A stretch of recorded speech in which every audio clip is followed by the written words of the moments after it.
The ladies of The View are taking a longer than usual summer hiatus amidst warnings of consequences from the FCC. Now, it looks like a pivot might be happening from behind the scenes. What if we told you that one of Disney's daytime news talk show women, those are the ladies on The View, well, she's now openly criticizing Kamala Harris and Stephen Colbert. Mainstream middle, here they come.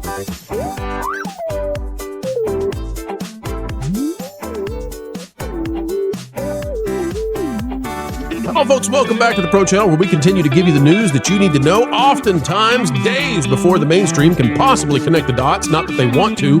Folks, as we get ready to drop yet another hot video, keeping you ahead of the culture curve, click that like button, and here we go.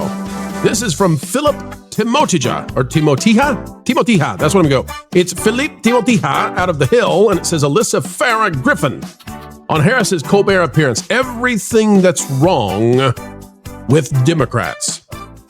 Can you believe this? Can you believe this? One of the women from The View. Now, I know she's supposed to be more moderate, but she's very anti-Orange Man. She comes from the Orange Man's group from the first administration, but she's branded herself as very anti-Orange.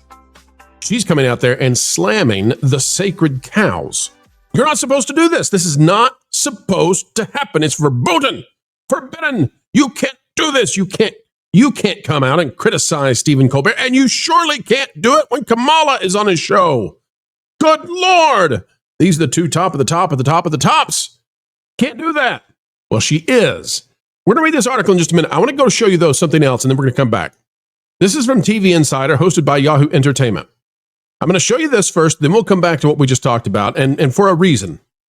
This is by Martin Holmes. It says, The View fans blast the show over stale summer episodes. Now, what you need to know is, and this happens so often, there are narrative primers that go out that are supposed to set the table for forthcoming decisions, right? So, for example, Marvel right now is resetting expectations by talking about how difficult, and they've got proxies, they're not doing it themselves, but it's proxies, talking about how difficult it is. The market has changed. Can't make $1 billion anymore, right? We talked about that in the morning video. That is a narrative primer. It's supposed to make you okay with something that clearly isn't okay. That is, big budget blockbusters not making $1 billion and not making money. So they got to prime that. They got to prime that in your mind that it's okay now. So this, I think, is a primer. Now, Martin Holmes, I don't think is inorganically or synthetically writing this, but it's a primer. Let's read it. It says, The View might be the #1 daytime talk show on television. Well, who cares? There's like 2 of them on daytime talk show. We've been over this before, but I'll say it again. Daytime network TV encompasses all of about 3 or 4 hours, depending on how you slice it. There's the morning hours, which go from 6 a.m. to 10 a.m. Then you've got so-called daytime, that's like 11 a.m. to 2 p.m., and then the afternoon. And then you've got prime time. And you've got late night. Okay. Now, of the shows which happen on network TV, there are 3 of those, ABC, CBS, NBC. Of the 3 shows, or of the 3 networks, in that 3-hour slot, 3 or 4 hour slot, how many are daytime TV news talk show? Right? How many news talk shows are happening? I think George W. Bush's daughter does a show on one of the networks, and then there's The View. So that's it. They're the party of 2, and they're the top of the 2. Yay for them. They get beaten by double by The Price is Right. Anyway, it says, some viewers are growing tired of the summer reruns, blasting them as stale. Whoopi Goldberg, Joy Behar, Sunny Hostin, Sarah Haynes, Alyssa Farah Griffin, who we just mentioned, we'll come back to, Anna Navarro, who's been appearing on CNN very, very often, let that sink in, and the rest of the View staff are currently on summer break with new episodes set to return in September. In the meantime, the long-running show is airing old episodes, so that would be 6 weeks of old episodes. And since this is talking about the news of the day, makes no sense to play them. So why is Disney, why is ABC, because Disney owns ABC, why are they airing old news? This would be like if Fox News suddenly decided to start airing, stuff from March.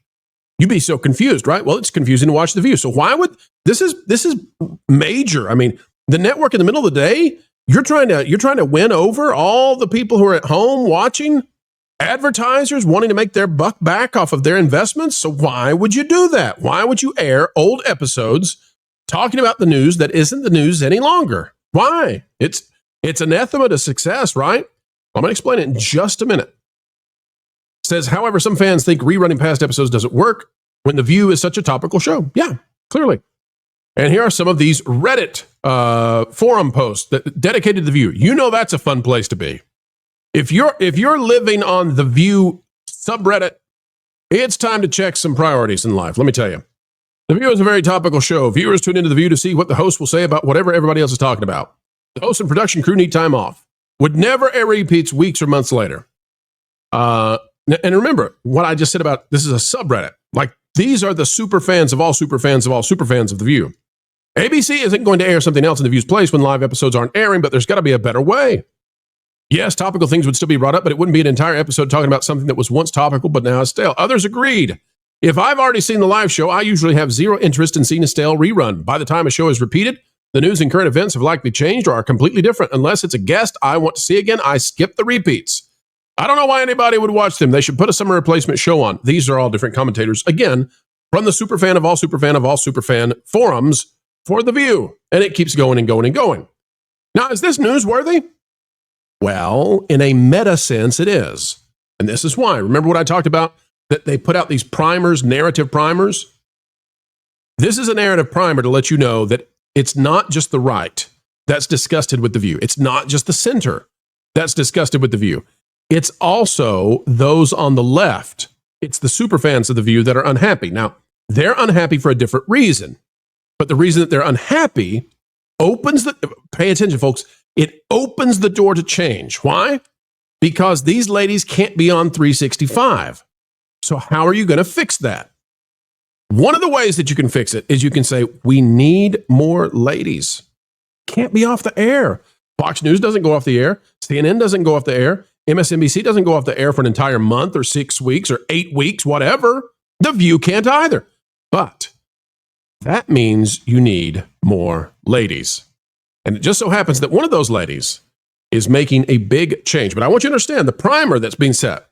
Primer is everybody is unhappy right now. Thus, change is needed. And if the changes are not exactly what you like when they come back from hiatus, listen, you all asked for this. People were already talking about it. The big fans were already saying so. Watch how Alyssa Farah Griffin is making the change to secure her spot. Former White House aide and The View co-host Alyssa Farah Griffin weighed in on former Vice President Kamala Harris's appearance on Stephen Colbert's The Late Show, arguing the interview, her first since losing to President Trump in the 2024 election, represents everything that is wrong with Democrats since the November presidential race. Now, she is not supposed to criticize Colbert. That's forbidden right now. Yet she is. Kamala Harris also is supposed to be off the table. You put those two together and you've got a sure thing in terms of nobody on the left is going to say one naughty, awful, critical thing about these two, even though they're losers. Guess what? Griffin is. And why is Griffin doing that? Because she needs to rebrand. Why do I say she needs to rebrand? Because she's a chameleon. She was pro-orange. She was on the Trump team in the first get-go. That loss, she thought he was down and out, never coming back, so she went to The View and became somebody highly critical of him. He came back again, got the win, and now she's got to make the pivot. Why? Because The View, despite being the so-called #1 daytime news talk show on network TV, right? That's pretty specific, eh? Despite being #1, it's nowhere close to doing well enough in the ratings. And they know they have a problem. Bob Iger's went to them and said, we got a problem. And they said, no, we don't, Bob. Go away. But something's going to change. And this might be part of the change, is her getting ready to move to the middle. She says, I was struck by. I'm going to try not to be too harsh in this. Well, yeah, because you'd be pilloried by the people you're trying to make inroads with, even if you're trying to be more moderate. This interview felt like a microcosm of everything that's wrong with Democrats post-election. I'm going to CBS and this sort of trying to make a point that they fired Stephen Colbert, which many on the left called an attack on democracy, a man who was making $20 million a year, but someone I hold in high esteem, but the economics of his show were not working. Farah Griffin said, on CNN, she's following Navarro over there, right? They all want to be, does she want to be the female Scott Jennings? I don't know. He was losing $40 million a year. He was in the Ed Sullivan Theater, which is expensive to talk about the plight of democracy at CBS, a network that's having its own struggles right now. I don't know about any struggles right now on CBS. They just got bought by Skydance. They're primo, baby. Rather than talking about the economics of the situation and playing to something a shrinking audience that is network television, not realizing it's not where the American voters are, The View co-host said while on CNN's Table for Five. Now, let's just think about that statement for a minute. How would you like it if you're Disney and one of the ladies on The View, because she's trying out going back to the middle. Like, what do you say if you go back to the middle? In her stumbling and bumbling of trying to go back to the middle, she says, hey, nobody's watching network TV. Oh, wait, I'm on network TV. Do you think that ever crossed her mind when she said that's not where American voters are? They're not on network TV. Folks, you can see it. It's right there. She says the American voters are not, and that means, by the way, viewers, are not on network TV. She's on network TV. That's where The View is. That's where The View is. So if she is criticizing Colbert and Harris based on not connecting with viewers, and those viewers are no longer there because they're network TV, she must be pointing at The View on CNN. Let it sink in. And why? I believe because the pivot is already underway.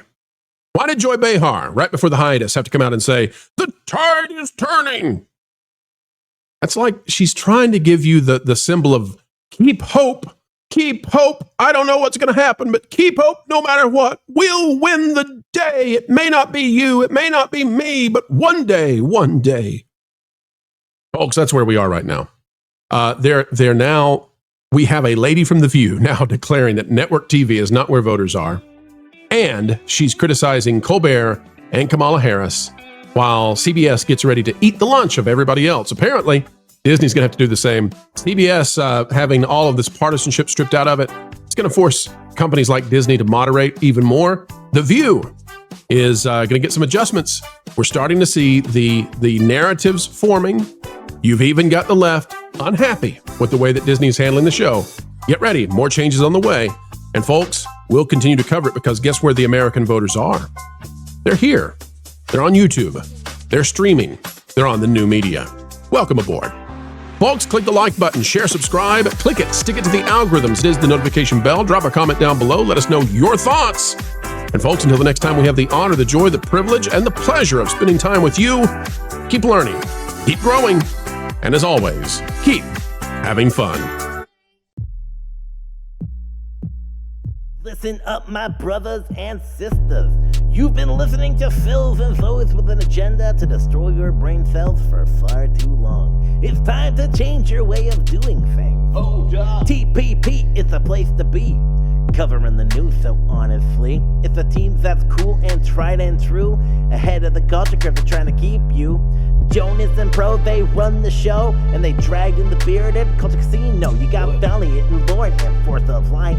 Wonderful people, yeah, they're alright. They got weird bringing in people like Floral, but made no mistake with Lorena Creole.